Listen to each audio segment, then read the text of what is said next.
I can't undo what I've done, but I can atone. March 4th, 2006, disgraced Congressman Randy Duke Cunningham appears outside U.S. District Court in San Diego, tearfully expressing regret for his crimes. He never went to trial, instead taking a plea deal. He was sentenced to 8 years and 4 months. Carol Lamb was United States Attorney for the Southern District of California in June of 2005 when the San Diego Union-Tribune published a story about a defense contractor's purchase of Cunningham's Del Mar home for far more than it was worth. Who purchased it for more than $1 million and then 6 months later sold it for far less. And it looked very, very suspicious. Lamb suspected it was a bribe. An investigation began. Search warrants were served, including on Cunningham's yacht, where a critical piece of evidence was found. A bribe menu was found. It was a little piece of paper that actually listed, if you give me this much money, then you will get this much money in defense contracts. Lamb says the investigation showed Cunningham used his position on the Defense Appropriations Committee to steer contracts to defense contractors, who then lavished gifts on him.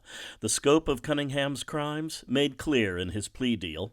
The purchase of Cunningham's Del Mar home, the subsequent payoff of the mortgage on his multi-million-dollar Rancho Santa Fe home, financial help purchasing a condo in Arlington, Virginia, payment of capital gains tax on the Del Mar home, the purchase and maintenance of the yacht called the Duke Stir, a Rolls-Royce for the congressman, and payments for a graduation party for Cunningham's daughter, along with jewelry, home furnishings, and travel and hotel expenses. The evidence in this case was so strong that it just kept coming in faster and faster. And at the end of the day, there just wasn't much question what the result should be.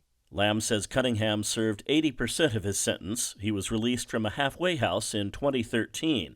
So how does Lamb feel about Trump's pardon of Cunningham? Somebody who held the position he held should certainly deserves to have this conviction on his record for all time. But practically speaking, I don't think it actually gets him that much. Lamb says Trump granted Cunningham a conditional pardon, meaning the $1.8 million he owes in restitution must still be paid. Cunningham now lives in Arkansas. He told a federal judge that he survives on $1,700 a month. John Carroll, KPBS News.